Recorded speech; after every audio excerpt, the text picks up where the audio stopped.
لله رب العالمين وبه نستعين والصلاة والسلام على رسوله الكريم أما بعد أعوذ بالله من الشيطان الرجيم بسم الله الرحمن الرحيم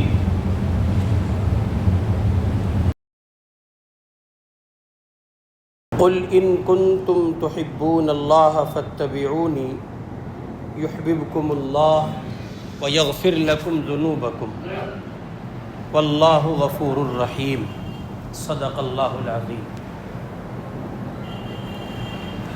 بزرگان محترم، آج کل کے حادثے کی وجہ سے ہمارا پورا ملک سوگوار ہے۔ ایئر انڈیا کے جہاز کے کریش حادثے میں ہندوستان کے باشندگان کی ایک بڑی تعداد اپنی جان کھو چکی اور اس حادثے کی وجہ سے گویا پورا ملک اس وقت غم کے ماحول سے گزر رہا ہے۔ ہم بالکل اولین مرحلے میں بنیادی طور پر ان تمام تر اہل وطن بھائیوں کے اہل خانہ سے اظہار تعزیت کرتے ہیں، ان کے غم ان کے دکھ میں برابر شریک ہیں۔ خدا ان کو صبر عطا کرے۔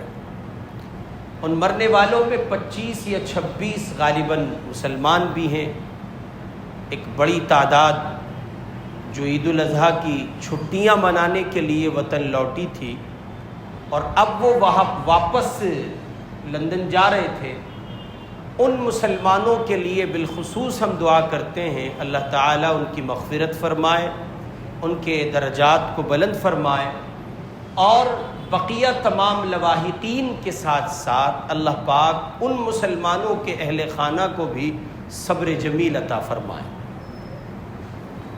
ہم اور آپ مسلمان ہیں، بحیثیت مسلمان ہماری آپ کی یہ ذمہ داری ہے کہ ہم زندگی کے ہر موڑ پر شریعت کو فالو کریں۔ شریعت ہمارے لیے اساس ہے، شریعت ہمارے لیے بنیاد ہے، اور شریعت ہی ہمارے لیے سب کچھ ہونے کا درجہ رکھتی ہے۔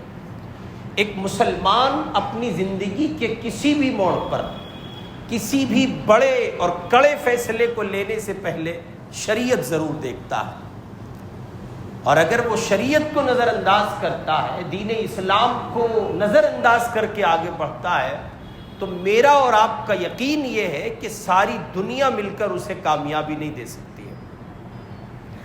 زندگی کے جتنے مسائل ہیں اور اس کے جتنے مراحل ہیں، ہر ایک مسئلے اور ہر ایک مرحلے میں مومن اس بات کو اپنے لیے لازم اور ضروری رکھے کہ شریعت کو مقدم رکھے گا۔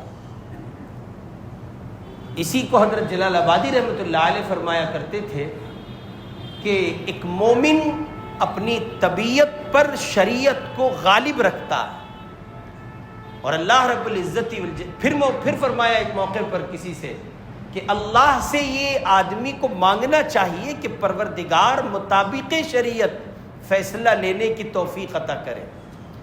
بر وقت بر محل کسی انسان کو شریعت کی رعایت کے ساتھ زندگی کے فیصلوں کی توفیق ہو جائے تو یہ بڑی بات ہوا کرتی ہے۔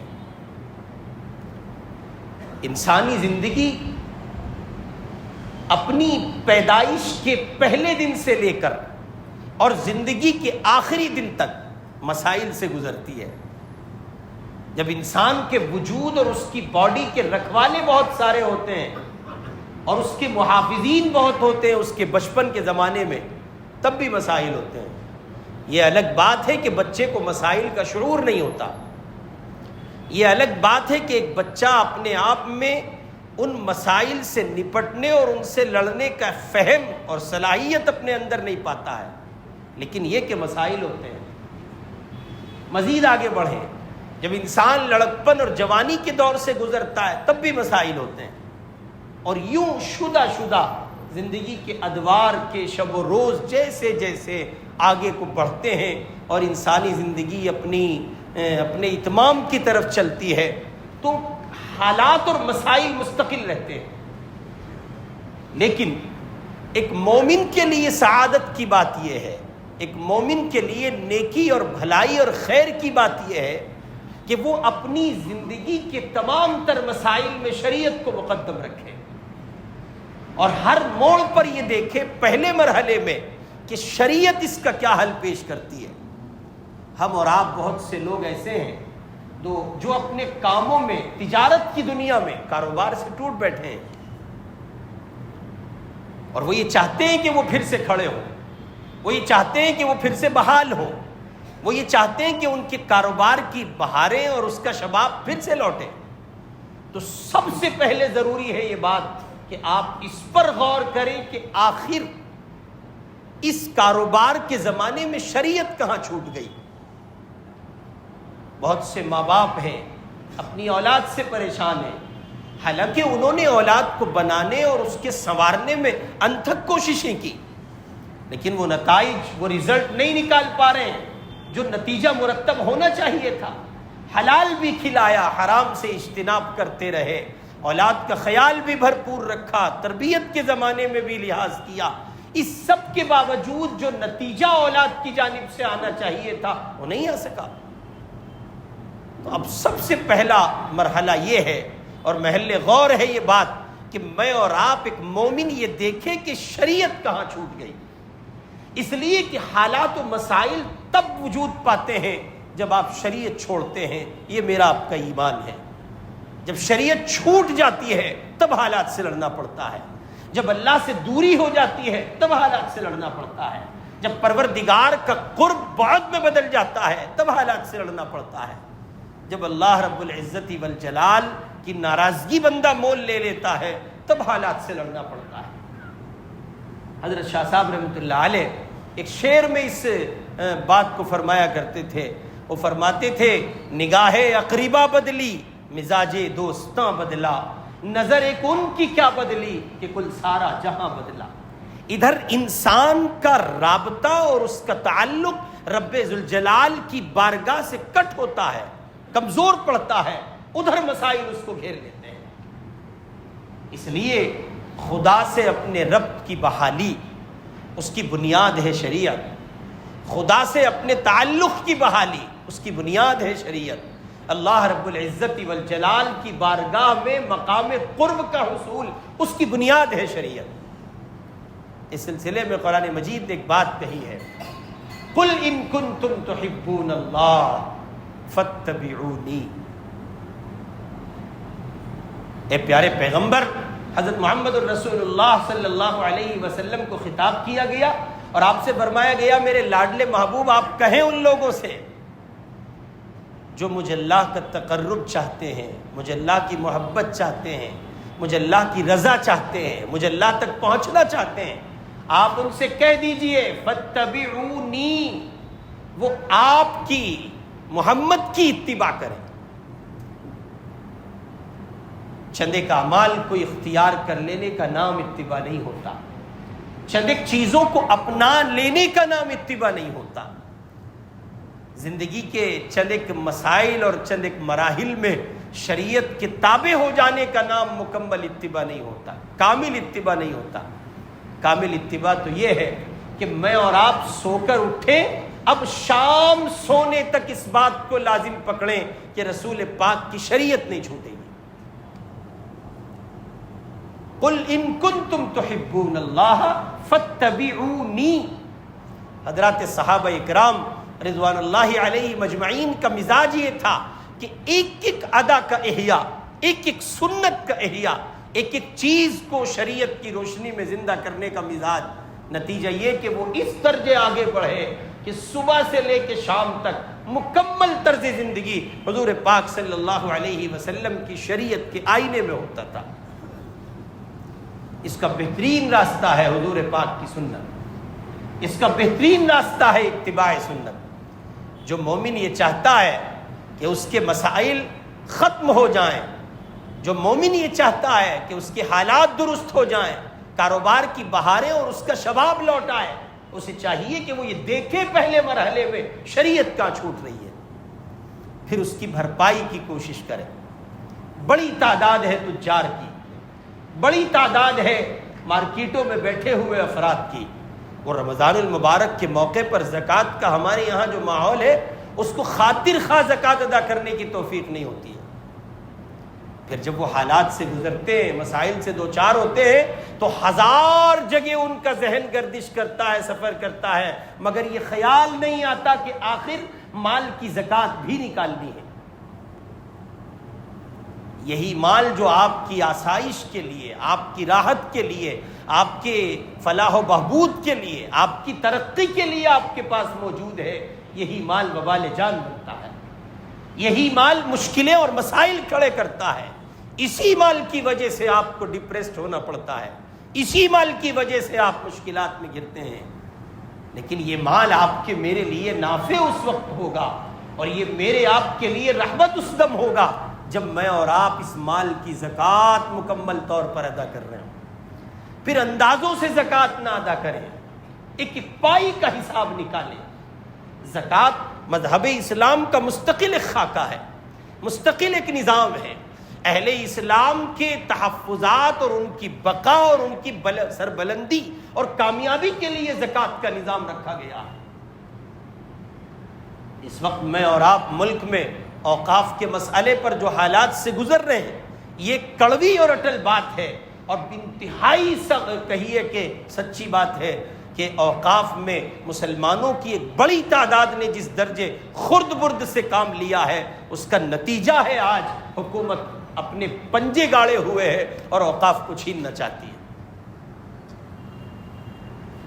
مسلمانوں نے اپنی ذمہ داری کے زمانے میں اگر اوقاف کا تحفظ کیا ہوتا اور اوقاف کی حفاظت کو یقینی بنایا ہوتا، تو آج جو حالات و مسائل اوقاف کی پراپرٹیز پر ہیں اور اوقاف کی جائیدادوں اور جگہوں پر ہیں، وہ حالات و مسائل نہ رہتے۔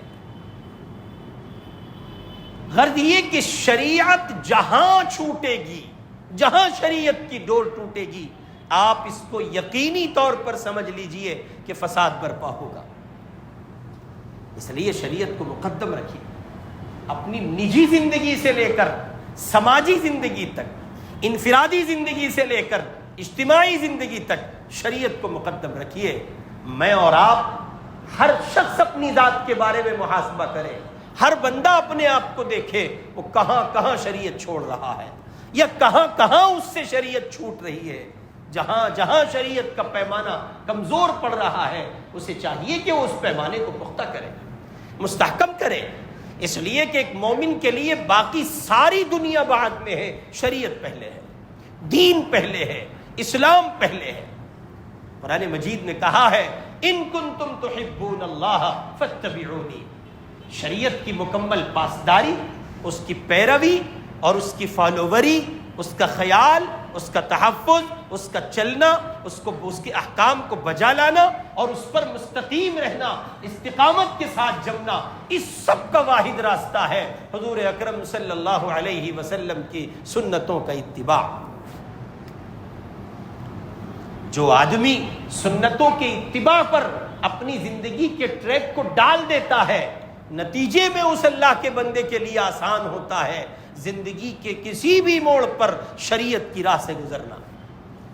اس لیے کہ حضور اکرم صلی اللہ علیہ وسلم کی جو سنن ہے، آپ کی جو عادات شریفہ ہے، آپ کی جو عادات طیبہ ہے، اس میں مکمل طور پر رعایت موجود ہے شریعت کی بھی اور انسانی فطرت کی بھی، انسانی طبیعت کی بھی۔ اس لیے میرے بھائی، مجھے اور آپ کو چاہیے کہ اپنی زندگی میں شریعت کو مقدم رکھیں، دین کو مقدم رکھیں، اور دین اسلام کی پاسداری اور اس کا خیال اور اس کا لحاظ کرتے ہوئے آگے بڑھنے کی ہر ممکن سعی کریں۔ انفرادی زندگی کے معمولات اور معاملات میں غور کریں، کہاں کہاں شریعت چھوٹ رہی ہے۔ اپنے آپ کو مسلمان ظاہر کریں، اپنے اسلام کو ظاہر کریں، دنیا کو بتائیں آپ مسلمان ہیں، دنیا کو دکھائیں آپ مسلمان ہیں، تاکہ آپ کے مذہب کی بنیاد پر شناخت ہو سکے۔ غرض یہ کہ انسان اگر یہ چاہتا ہے کہ امن و سکون کا راستہ اس کو حاصل ہو، اور اس کی زندگی قرار کی راہ سے گزرے اور اس کے ساتھ عافیت کے معاملات اللہ کی جانب سے کیے جائیں، اس کا واحد راستہ ہے شریعت کی پاسداری اور شریعت کا تحفظ۔ اس میں چھوٹی سے چھوٹی چیزیں اور بڑے سے بڑے مسائل، ہر ایک میں شریعت کو بنیاد اور مقدم رکھیے۔ انفرادی زندگی میں آج کل عرض کیے دیتا ہوں، گرمی چل رہی ہے، بڑی شدت کا موسم ہے، تو بسا اوقات ہم اور آپ اپنے گھر میں ہوتے ہیں اور بے تکلفی کے ماحول میں بنیان نکالا اور لنگی کو یا لوور کو یا جو آپ نے پہنا ہے اس کو اتنا نیچے کیا کہ ناف کھل گئی، شریعت ٹوٹ گئی۔ حضرت امام اعظم ابو حنیفہ رحمۃ اللہ علیہ کی یہاں ناف شامل ہے، ناف سے لے کر گھٹنے شامل ہیں، یہ سارا حصہ سطر میں داخل ہے۔ ایک مومن کے لیے جائز نہیں ہے ناف کھول کر بیٹھے۔ آج کل وہ نیکر چل رہے ہیں، وہ نیکر بھی نہیں ہوتے ہیں اور مکمل پینٹ اور پاجامہ بھی نہیں ہوتے ہیں، ان میں گھٹنے دکھتے ہیں۔ یاد رکھیے ایسا اول جلول لباس پہننا ایک مسلمان کے لیے روا نہیں ہے۔ پھر اس حال میں آپ باہر نکلیں، حد درجے افسوسناک بات ہے۔ گھر میں مائیں ہیں، بہنیں ہیں، بیٹیاں ہیں، چھوٹے بچے ہیں، اس کا لحاظ کیجئے کہ ناف ڈھکی ہونی چاہیے۔ اگر آپ کو بنیان نکال کر بیٹھنا ہی ٹھہرا تو لنگی کو اتنا اوپر کیجئے یا پاجامے کو اتنا اوپر کیجئے کہ آپ کی ناف ڈھک جائے۔ ناف شامل ہے، ناف سے لے کے گھٹنے تک یہ سطر کا حصہ ہے، اس کا ڈھکنا ضروری ہے۔ شریعت انسانی زندگی کے معمول کی زندگی میں اور آپ مسلمان ہیں، میرے آپ کی ذمہ لازم ہے کہ اپنے چہرے کو رسول اللہ صلی اللہ علیہ وسلم کے چہرے کے مشابہ بنائیے۔ داڑھی رکھیے، غیر مناسب عمل ہے۔ کب کہاں کس کو پتا ہے کہ اس کو اتنی فرصت ملے گی کہ وہ داڑھی رکھے گا، سنبھل جائے گا، سنور جائے گا۔ ان اللہ کے بندوں کو پتا تھا جو ٹیک آف ہونے کے 40 سیکنڈ کے بعد جہاز کی صورتحال بگڑ گئی اور اگلے 2 منٹ میں سب کچھ ختم ہو گیا۔ یہی سب فیملیز کے لوگ ایئرپورٹ سے رخصت ہوتے ہوئے، جہاز میں بیٹھتے ہوئے اپنے لوگوں سے مل کے ٹاٹا بائے بائے کر رہے تھے، فی امان اللہ کہہ رہے تھے، سلام دعا کر رہے تھے، اور یہ جا کر کے بات کریں گے، میسج کریں گے، ایک دوسرے کو پیغام دے رہے تھے، اطلاع دے دینا۔ کس کو معلوم ہے؟ لکل امۃ اجل، قرآن کہتا ہے ہر ایک کے لیے ہم نے وقت موعود مقرر کیا ہے۔ اذا جاء اجلهم لا يستأخرون ساعة ولا يستقدمون، جب وہ وقت آئے پھر نہ دائیں نہ بائیں، نہ آگے نہ پیچھے، نہ اوپر نہ نیچے، ہزار باتیں ایشوز کی بنیاد پر نکالیے، مگر بنیاد ہے کہ اللہ کی جانب سے ان کا وقت آ چکا تھا۔ یہ اصل ہے۔ ایسی میرے آپ کے پاس کوئی ضمانت نہیں ہے اس بات کی کہ رکھ لیں گے، ابھی تو موقع ہے۔ نہیں، ہم آپ سے عرض کرتے ہیں اپنے چہرے کو رسول اللہ کے مشابہ کیجیے، ورنہ آپ کے حب نبی کا دعویٰ جھوٹا ہے، رسول سے محبت کا دعویٰ جھوٹا ہے۔ حضور جیسا چہرہ بھی اگر آپ نہیں بنا سکتے اور اس کو داڑھی کے رکھنے اور داڑھی کو اختیار کرنے میں آپ کو کوئی تعامل و تکلف ہے تو یہ بڑے افسوس کی بات ہے۔ اور پھر اسی طرح معمول کی ٹریک کی زندگی میں ایک ایک چھوٹی چیز کو دیکھیے۔ کھانا کھانے بیٹھے ہیں، دسترخوان کا اہتمام کیجیے۔ ٹوائلٹ میں جا رہے ہیں، واش روم میں جا رہے ہیں، سنت دعاؤں کا اہتمام کیجیے۔ بازار میں ہے، بازار کی سنتیں سیکھیے، رسول اللہ نے اس موقع پر کیا تعلیم دی ہے۔ غرض یہ کہ ایک لمحے کے لیے کسی موقع پر مت چوکیے کہ شریعت آپ سے چھوٹ جائے اور محمد الرسول اللہ کی سنت آپ سے چھوٹ جائے۔ اگر سنت کی پاسداری کی گئی اور خیال رکھا گیا شریعت کا تو یقین مانیے وہ دن دور نہیں ہوگا جب میری آپ کی زندگی باغ و بہار ہوگی۔ حضرت حکیم صاحب رحمۃ اللہ علیہ فرماتے تھے نقشے قدم نبی کے ہیں، جنت کے راستے اللہ سے ملاتے ہیں، سنت کے راستے اللہ ہمیں اور آپ کو شریعت کا مکمل اتباع کی توفیق عطا فرمائے۔ وآخر دعوانا ان الحمد للہ رب العالمین۔